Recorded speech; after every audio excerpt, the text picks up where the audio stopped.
Баршаңызға қайырлы күн, достар. Сіздермен Назерке. Бүгін сіздерге құрамына қияр қосылып жасалынатын өте дәмді, қыстыгүні барлық аспен желінетін қыстық салаттың рецептісімен бөлісемін.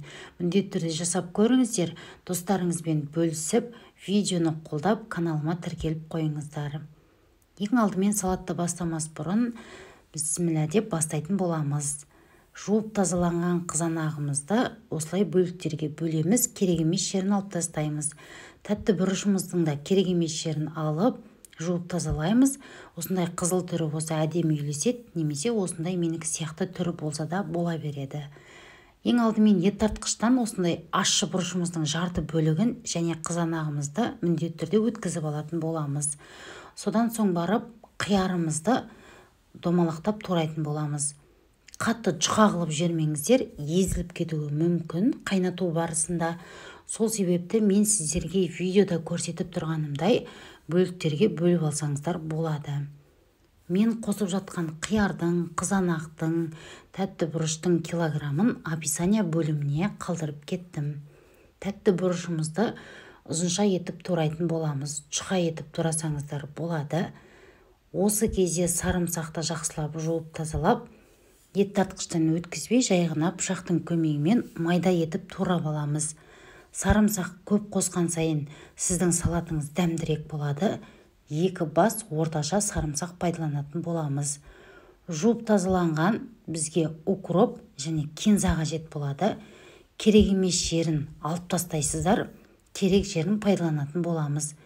Бөліктерге бөлеміз, орташа көлемде турайтын боламыз. Бір бастан пайдалансаңыздар жеткілікті болады. Ал енді біздің салатымызды қайнатамыз. Ол үшін кеңірек таза ыдысымызға ет тартқыштан өткізілген қызанақ пен ащы жарты бұрышымызды екеуін қосамыз. Ең алдымен міндетті түрде ащы бұрышты осы қызанақпен бірге ет тартқыштан өткізіп алыңыздар. Ұзынша етіп туралған тәтті бұрышымызды қосамыз. Барлығын асықпай, астынан үстіне қарай араластырасыздар. Толық барлығы араласуы керек. Оттың астын енді қосып, қайнағанын күтесіздер.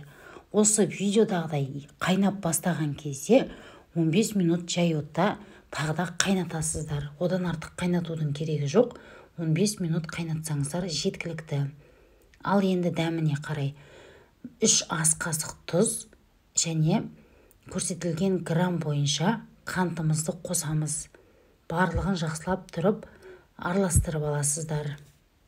Қыздар, мен сіздерге барлық грамм мөлшердің бәрін описание бөлімде бөлістім. Сол себепті видеоның астында описанияны қарасаңыздар болады.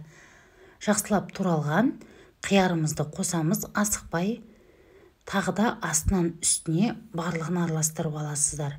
Біздің қиярымыз бетінде қалып кетпеу керек, толықтай қызанақтың суына батуы керек. Сол себепті араластырып жатқан ыдысыңызбен төменгі жағымен басыңқырап жерсеңіздер, барлығы бір қалыпқа енеді. Және қайнамай тұрып десіздер, оның үстіне бір кесе сұйық майымызды қосамыз. Егер сізде таразы болса, көрсетілген грамм бойынша, немесе мен сияқты шай ішетін кесемен қоссаңыздар болады. 10-15 дана қара бұрышымызды қосамыз.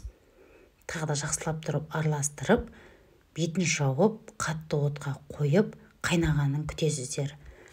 Қайнап бастағаннан кейін тек қана 15 минут жай отта қайнатасыздар.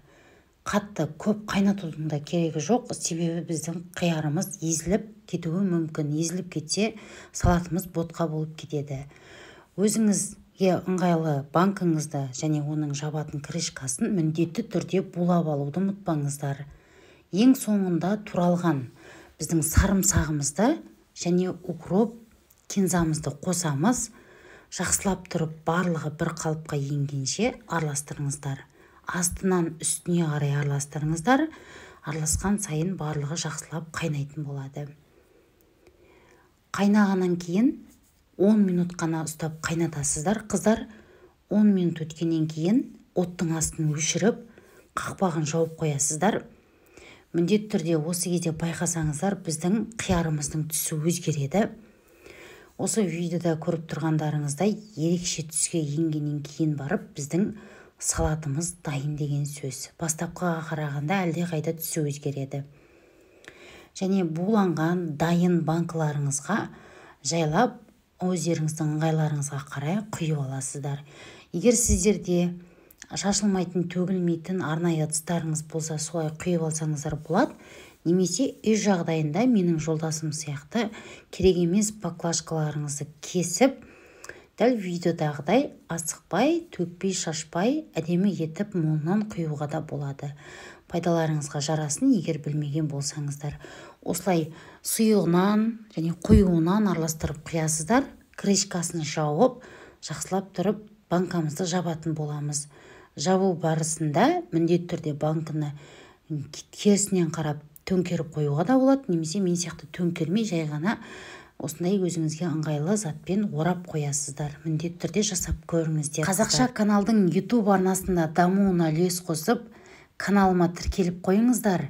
Сіздермен болған Назерке, келесі кездескенше сау болыңыздар.